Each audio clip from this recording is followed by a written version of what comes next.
2 সপ্তাহ আগেও এই জমিতে ছিল না সবুজ ধান, যা মাটিতে মিশে গেছে কয়েকদিনের বন্যায়। তাই তো ঘাম ঝরানো ফসল ঘরে তুলতে না পারার হতাশায় ডুবে আছেন কৃষক রমজান আলী। হারানোর বেদনা চাপা দিতে আবারও নেমে পড়েছেন নিজের জমিতে। আমরা তো শ্বাস করছি আজকে মিসকিমেন 2 মাস হয়েছে। হ্যাঁ, 2 মাস পরে যায় যে বন্যা পানি উঠছিল, পানির উঠার পরে যে আমরা রোয়া সব নষ্ট হয়ে গেছে। আপনি নিজেই দেখতেছেন যে কী পরিমাণ ক্ষতি হয়েছে, আপনারা নিজেই দেখেন। এই সময়ের মধ্যে আর জ্বালা ফেলাইয়েরা ধান ফেলাইয়া জ্বালা ফেলাইয়ের আর আর সমর্থ নেই, সুযোগও নেই, কারণ সময় নাই আর কি। শুধু রমজান আলী নন, ফটিকছড়ি উপজেলার 2টি পৌরসভা ও 18 ইউনিয়নের প্রায় 350 গ্রামে কৃষিকাজে জড়িত সবারই একই দশা। সামর্থ্যের সবকিছুই দিয়ে চাষ করেছিলেন যে জমি, তাই এখন তাদের কষ্টের কারণ। আলসো অনেক 3000 টাকা আলসো অনেক পানি ভর্তি, 2 খানি শ্বাস করছি, বুঝছেন না? তারপর গিয়ে ব্যাগে পানি মেঝে এটা এই মধ্যে 15 ঘন্টা আর একদম বিলের তলার মধ্যে এখনো ডুবো, এটা নেওয়া যায় পানি। কেউ জ্বালা কিনে এনে দিই, নোয়া বাজার কিনে আনি এরা এই রুজি আবার ব্যাগিং হয়ে যেত, ব্যাগিং এরকম কি আমার দেখতে লাগবেন তো পানি এন্ডা রাস্তা দিয়ে প্রায় একশিনে কোনো জায়গা দিয়ে মাথা পর্যন্ত ডুবে গিয়ে আসুরে গিয়ে।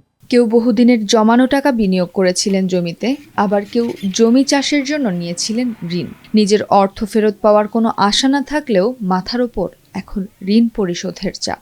ব্যারেক ব্যাংকত কিস্তি লইয়ারে মনে করো 2-3 খানি শ্বাস করছি, সম্পূর্ণ 7 জন হুঁচি গিয়ে গই আর এমনি খালত বেরিবান ভাঙি আর গদুয়ার যার গই আর গড়ি গেল আর কোনো জায়গা টাকা নাই, শ্বাস করছি যে বাগা মাইকে তো মোরা বাগা জমি লইয়ারে এখন আর কোনো গতি নাই। আর এমনি বেরিবান ভাঙি এর অন্তত 20-50 আর 100 কর মতো ভাঙি এর ফরিদার গই। এখন আর মনে করেন চাষবাস গজ্জি কিন্তু লোন লইরে গজ্জি প্রায় 30,000 টাকা কিস্তি লই চাষ গজ্জি প্রায় 3.5 খানি 4 খানি।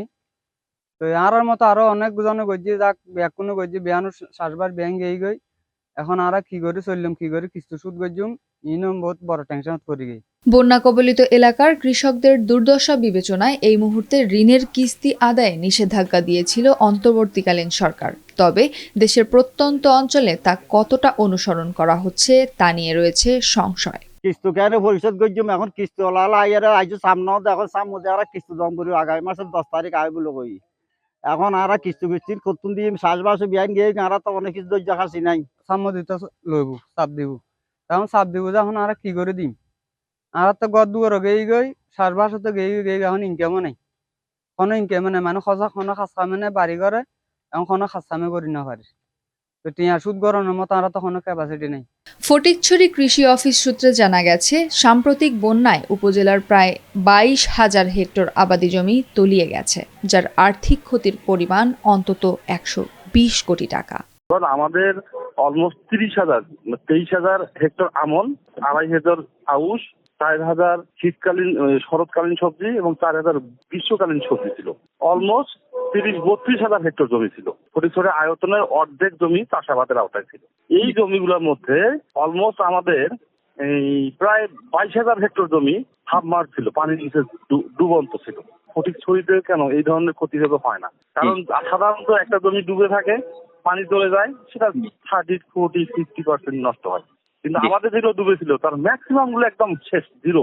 সবাই কিন্তু ত্রাণ দিচ্ছে, ত্রাণের সাথে যদি সবজির ছোট ছোট মিনি প্যাকেট পাওয়া যায়, হ্যাঁ 10টা যদি মিনি প্যাকেট দিত, 100 টাকার বীজ দিত, তাহলে মানুষজন ত্রাণও খাইতো, 100 টাকার বীজ আশেপাশে লাগাইতো।